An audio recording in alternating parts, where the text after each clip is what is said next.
Tara Murphy, and this is Money with Murphy. Here we go again. A potential government shutdown and a change to the ratings outlook for the U.S. government credit.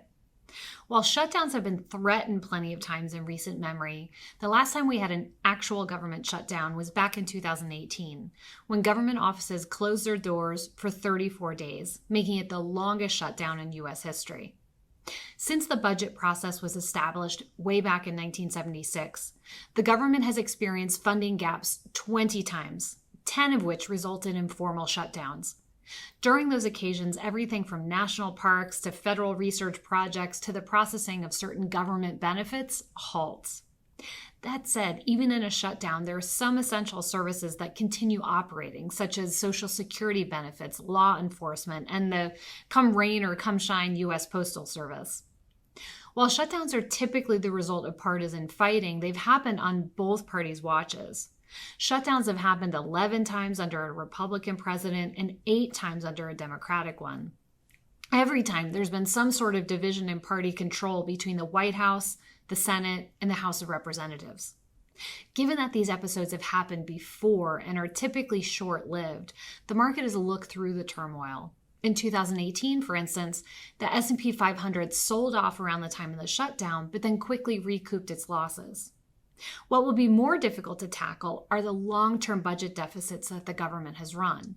Only 27% of the federal budget is actually discretionary and managed at the whim of Congress.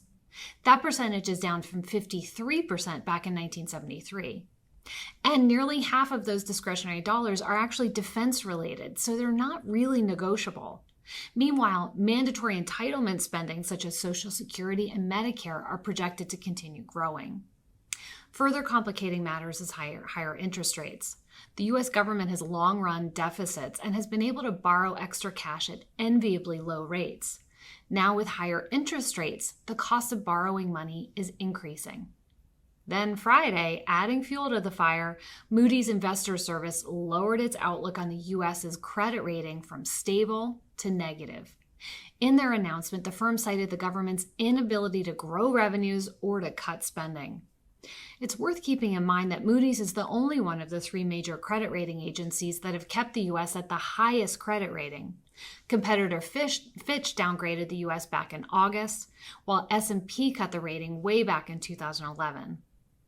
While a potential government shutdown could cause some short-term uncertainty, we don't expect it to be a major headwind for the market.